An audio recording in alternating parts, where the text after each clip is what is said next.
Hey y'all, it's Jack with Castile Family Farms, and today I'm like a kid in a candy store. Probably more excited than that.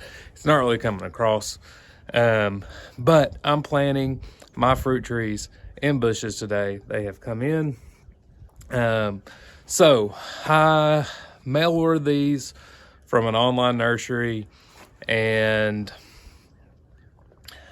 my reasoning and logic behind that. So one was variety. I had lots of different choices, not just a small select few that I would get from a local nursery or from going to a chain store like a Home Depot or Lowe's or something like that. So they had the varieties.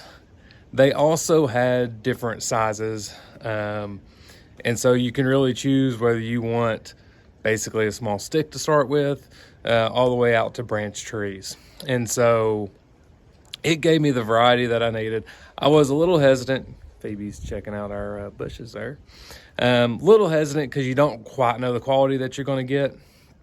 And just opening the box and looking at them, they actually look pretty good. They all have green on them. They are bare root. You can see right here behind me. But they do all have green on them, and they all look like they're in really good shape. And so we're going to get out here in the yard, and I'm going to start spacing them out, and I'm going to bring all this to you. So we'll see you here in just a minute out in the yard. All right, so we're over here now in my clearing. Ta-da! In the woods, and if you'll recall back to the first video, this is where I wanted my blueberries to go. Yeah, it's not happening.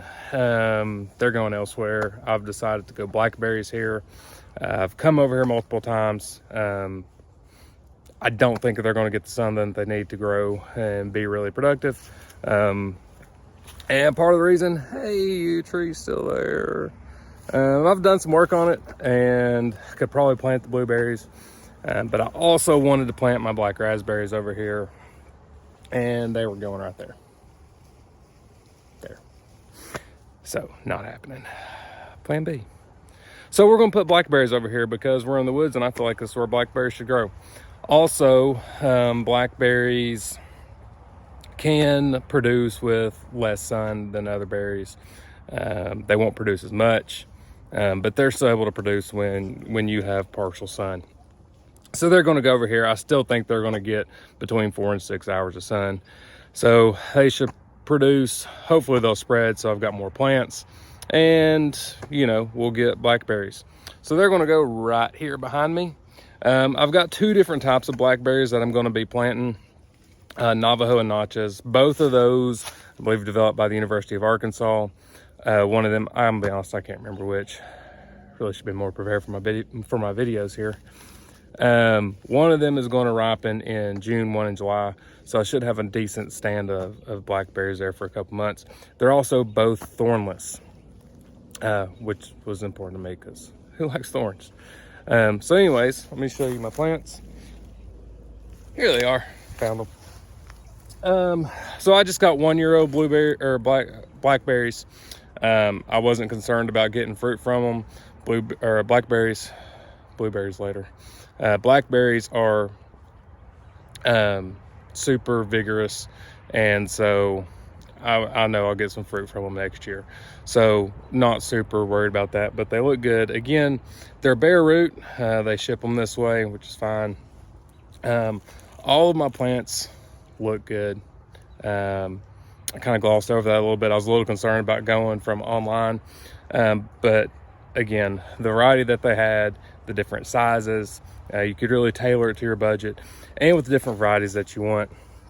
Now, blackberries are self-fertile, so these don't have to cross-pollinate. My other plants, I did some cross-pollination there, and I'm going to talk about that when I get over there, but I'm going to get these in the ground, and I'll see you here in just a second. All right, so I got them in the ground. Use a shovel. I've got an auger, but it's with all my other plants across the yard, and I was lazy, so we shoveled it. But they didn't have to go very deep, just about a foot or so because of the root systems, and I did about a foot wide. Got them in the ground. You can see right here behind me, there's one. There's another one. And then the others are over there where the shovel is. So anyways, in the ground, I'm not going to water them. We're supposed to get about a 1/2 inch of rain tomorrow, so The soil is also super moist. We've had so much rain. For those reasons, I'm not going to water. I was really excited. I got into the soil and it is black. So it's going to be super fertile. Hopefully lots of good nutrients, a lot of earthworms in it too. So hopefully they're going to do really, really well over here. All right, here we are. It's late in the day, 5:27. And everything's planted. Chainsaw fiasco set me back. A little disappointing I didn't get any action shots, but nevertheless, everything's in the ground. I'm gonna walk you through what I did, show you everything, talk about my different varieties. Not that you should listen to me or take advice. I just got the chainsaw stuck in a tree for a couple hours. Still a little embarrassing. So anyways, behind me here, right here, these are my raspberries. Okay, I've got 3 of them right there. Those are Latham raspberries. And then just down the hill here, right there, you can see my sticks sticking up. Those are Heritage raspberries. Now, raspberries self-fertile, so you don't have to have different varieties to cross-pollinate. The Lathams are going to fruit and ripen in June-ish. The Heritage are everbearers, so you're going to get a crop from second-year canes in July, and then the full-on crop is going to be September to first frost. So that's why I did both of those, trying to get kind of a continual stream of raspberries. And these are only 1-year-old plants. I just got 3 of each because, like blackberries, they're vigorous, they're going to spread. That's also why I kind of plant them close together, about 18 inches, 24 inches apart. Fully expect them to spread, and I gave them lots of room up here where they can do that. See those Bradford pears back there I cut down? Devil trees. If you live in the South and have allergies, you know all about that. That's where my chainsaw got stuck too. So anyways, let's walk over here. And we'll talk about other things we got. So right here, this is one of my pears. Okay, this one's a Bartlett pear. When you get a pear in the store, it's a Bartlett pear most of the time. Not self-fertile. Okay, pears are not self-fertile. You've got to have a pollinating plant. If you just plant one, you're not going to get pears. To know what your pollinators are for pears, just Google it. You can get charts. All of it has to do with bloom times. Okay, all pears will pollinate each other, but if they don't bloom at the same time, they're not going to pollinate each other. So Google that. You can do that for all fruiting trees. Some, like peaches, are self-fertile, but you'll get a better crop if you plant the pollinator along with it. So we got our Bartlett pear here.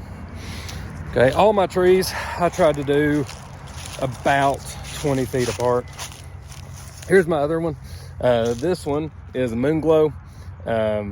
Super excited. It's supposed to be really good. So we're going to find out in probably, I don't know, 2 or 3 years, what these taste like. But you can see my plants here. They've got some branches. Probably prune them in the fall. I've watched some videos on pruning. I'm not very good at pruning. I had peach trees at the old house and just let them go wild, and it was a disaster. So we're going to prune. If you know anything about pruning, you know, like, comment on it. It's like, hey dude, you should do this, because that would be really helpful. I've watched videos, but it seems to me like everybody kind of has their own philosophy, and so we'll see. All right, here's one of my plums. This one's a Santa Rosa plum. Both my plums are American plums. You can either get American plums, Japanese plums, or European plums, and I think they're American plums. If I'm wrong, I'm sorry. It's been a long day. So anyways, plums also not self-fertile, so you've got to have 2 different plums. This one is a Santa Rosa, and then my other one up here is a Methley. We'll walk up here and show you that one. The plums you get in the store usually are Stanley. I thought about getting that, but then I was like, oh, let's branch out, have something different. So here's my Methley plum right here. So when I ordered, the plums were branched because that's all they had available, and so they do have some green on them. You probably noticed that down there with the Santa Rosa. My others were not branched, that's why they're just sticks. While they do have branches, they don't have any green on them. So that's kind of the difference there. But these two will bloom at roughly the same time, so they'll be able to cross-pollinate. The same with the pears. All right, now right up here, again, I tried to keep these about 20 feet away from my fruit trees. Sit down here, you can see my bushes here behind me, and more devil trees that I cut down. There's another one right up there that's got to come down. I've got power lines right here, and I didn't want to attempt that by myself. So I'm gonna get some help and take one more limb down, and it's gonna give my blueberry bushes probably another hour and a half of sunlight, which is why they wound up out here and not my clearing over there. So here's all my blueberries. I got 12 blueberry bushes. All of mine are low bush. They're all rabbit eyes in eastern Tennessee, but I live in the valley. If I lived up on the plateau about 30 miles to the west, or if I lived about, I don't know, 40, 50 miles to the east in the Smoky Mountains, then I would get high bush probably. But being down here, low bush, but all these are gonna be rabbit eyes. The two right behind me, I've got 3 of each type of bush. I got a Climax and an Austin. These are a little bit earlier bloomers. They're going to ripen May to June. Blueberries are self-fertile, but you'll get a better crop if you give them a cross-pollinator. So those are going to help cross-pollinate, give you a bigger crop. Again, May to June, somewhere in there is when they're going to ripen. My others, I have Tiff Blue and Powder Blue. Again, those are going to be cross-pollinators. And those are going to ripen in July. So I'm going to have somewhere in the span of probably 8 to 10 weeks or so of blueberries. Really, really excited about that. All right, up we go again. Coming over here. Oh, and by the way, if you don't have one of these and you want a homestead, you need to get you one. I bought that auger a couple years ago. We were putting in a fence at our old house, and to rent one for 2 days was going to cost about $120. I can't remember what the rate was, but anyways, I bought that one for $150, and I've used it like 8 days, so more than paid for itself. I used it to dig all these holes because they were bare roots, so you know, I didn't need a big hole. Really good if you start like your tomatoes, peppers, things like that from seed. Use that auger, just and you can get down there 4 or 6 inches and plant those plants really quick, and it's a lot easier than going in with your hand. Your back will thank you later, and you can thank me when your back thanks you. So behind me here, these are black raspberries. These are also just 1-year-olds. Not really expecting anything from them, so they're going to ripen in July. So if you'll remember, my Latham's ripen in June. These are going to ripen July to August, and then those are going to, my Heritage are going to ripen in September. So literally raspberries for months. Super excited about that. Now, the one thing with black raspberries is you do not want to plant them close to red raspberries, not from a pollination standpoint, but from a disease standpoint. Black raspberries are going to be much more susceptible. These are about 100 feet apart. If you Google it, that's about the recommendation, is somewhere between at least 75 and 100 feet apart. My plan was, again, to put these over there in the woods, but the tree didn't get cut up. Slacker. So here they are, and they've got tons of room to grow and spread.